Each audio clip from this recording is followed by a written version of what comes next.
Hello student, my name is Manish. मैं इस video पर बात करने वाला हूँ छत्तीसगढ़ बोर्ड परीक्षा 2022 कक्षा 10वीं विषय संस्कृतम सैटसी का सॉल्यूशन इस वीडियो पर बताने वाला हूँ।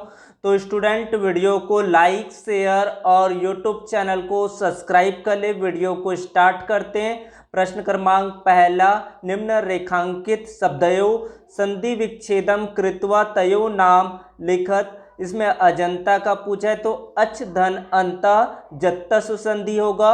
निम्न रेखांकित शब्दयोः प्रकृति प्रत्यय च पृथक कुरुत। कवित्वम का हो जाएगा त्वम, त्वम यहाँ पर प्रत्यय होगा। गायिका का ताप प्रत्यय होगा तो पहले में आएगा त्वम प्रत्यय, दूसरे का होगा ताप प्रत्यय। 147 सप्तचत्वारिंशत् धिकम सत्तम होगा। 126 का षड्विसंति धिकम सत्तम हो जाएगा। उसके बाद अधोलिखित पदयों उपसर्ग पृथक कुरुत। उपसर्ग को अलग करना, वितरती का हो जाएगा वी, यहाँ पर उपसर्ग होगा।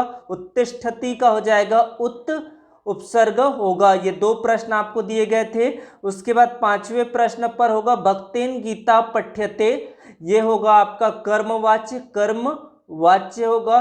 सह युष्मान पश्यति, इसमें होगा कर्तृवाच्य। तो ये 3 अंक का प्रश्न पूछा गया है। उसके बाद ये आपको रिक्त स्थानों की पूर्ति करना है।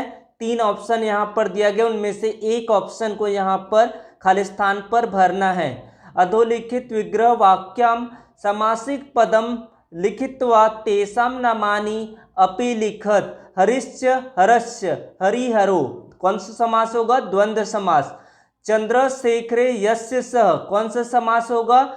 चंद्रशेखर होगा इसका बहुब्रीहि समास। त्रयाणाम लोकानाम समाहार, त्रिलोकी, इसका मतलब होता है द्विगु समास यहाँ पर होगा।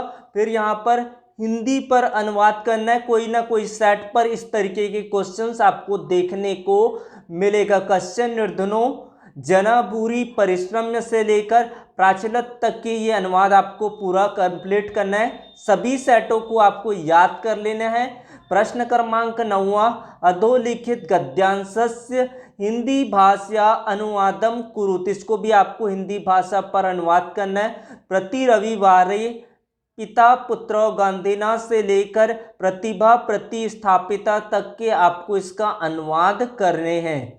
उसके बाद श्लोक का अनुवाद करना है। दिनांते च पिबेत दुग्धम निशांते च पिबेत पया भोजनांते पिबेत तक्रम किम वैद्यस्य प्रयोजनम। उसके बाद 11वें प्रश्न पर इसका आपको हिंदी में अनुवाद करना है। श्रुणेन श्रोत्यो भवती तपसा विदंते महस से लेकर विद्ध सेव्या तक इसका अनुवाद करना है। उसके बाद 4 प्रश्नों का यहाँ पर उत्तर देना है। भारतीय किम रोचते किम रोगाणाम अपहारकः।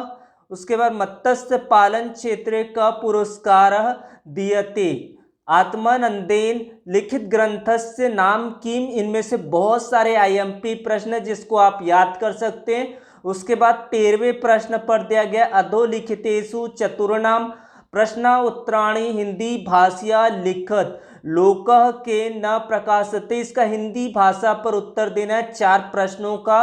राजाभिलाषम कस्मिन् पदेन योज्यत संसारे कानि कानि चक्रवत् परिवर्तन्ते।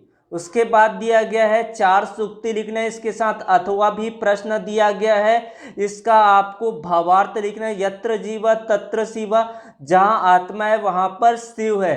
तपसा विदंते महत, या तो फिर आपको 4 सूक्ति लिखना है। 4 अंक का ये प्रश्न पूछा गया है।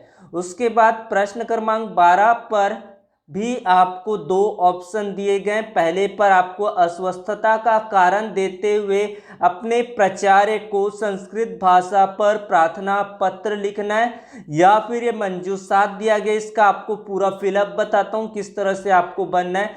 सेवायाम प्राचार्य महोदया शासकीय उच्चतर माध्यमिक विद्यालय राजपुरम छत्तीसगढ़म। पहले में दूसरे में आपका आ जाएगा मम, तीसरे का होगा निन्यः, उसके बाद होगा निर्वाह, 5वें में आ जाएगा एका, फिर आ जाएगा सदस्या निवेद्यामी अध्ययन शुल्कम। तो इस तरह से आपको इसका खालिस्तान बनना है। मोस्ट आईएमपी ये प्रश्न है, इसको आपको याद कर लेना है। उसके बाद आपको अपठित गद्यांश दिया गया है, तो अपठित गद्यांश से ढूंढकर इसका उत्तर देना है।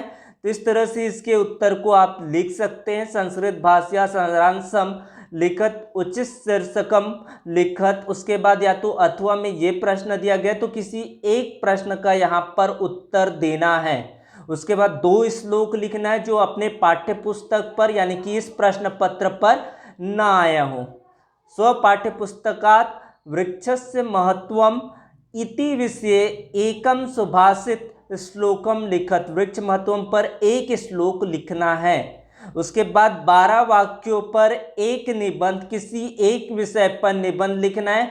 ग्राम्य जीवनम, मम प्रदेशः, सदाचारः, महाकवि कालिदास, सुभाष चंद्र बोस, इस तरीके के आपको निबंध को याद करना है। उसके बाद उचित विकल्पम चित्वा लिखत। तो पहले पर पूछा गया विजने प्रदेशे पदयात्रा न सुबह वहा इति चित्यंती, इसका होगा निर्धनो जनः। उसके बाद है रागम समम नास्ति, दुखम आ जाएगा। विद्वांसम इति पदे विभक्ति अस्ति, कौन सी विभक्ति इसमें? द्वितीय विभक्ति है। सडानना का संधि विच्छेद होगा सट धन आननः। उसके बाद कुर्यात इति रूपम अस्ति, कुर्यात में कौन सा रूप है? विधिलिंग लकारस्य है यहाँ पर कुर्यात पर। व्याकरण खंड को अच्छे से देखें क्योंकि व्याकरण खंड से ज़्यादा प्रश्न यहाँ पर पूछे जाएंगे। बहुत ही छोटा छोटा स्टेप पर यहाँ पर क्वेश्चन दिए गए हैं। उचित स्तंभम सुमेलियत, पहला नर्तिष्यति का होगा भविष्यत कालः। अनंत पारम शब्दशास्त्रम प्रत्या, तृतीया विभक्ति मह्यम प्रातः काले भ्रमणम रोचते, यत्र जीवः तत्र शिवः, इस तरह से इसका मिलान होगा। उसके बाद है उचित विकल्पम चित्वा रिक्त स्थानानि पूरयत, सुखानाम डैश उत्तमा, क्या आ जाएगा इसमें? तुष्टि। जनता तस्मिन शब्दे प्रत्यय डैश अस्ति, कौन सा प्रत्यय होगा? जनता में तल प्रत्यय होगा। अभिनंदामि इति अभि डैश अस्ति, यहाँ पर अभी क्या है? उपसर्ग। किसी शब्द के पूर्व जुड़ता है तो उसे क्या कहते हैं? उपसर्ग कहते हैं। ग्रामम डैश क्रीड़ा क्षेत्रम वर्तते, निकषा हो जाएगा निकट में।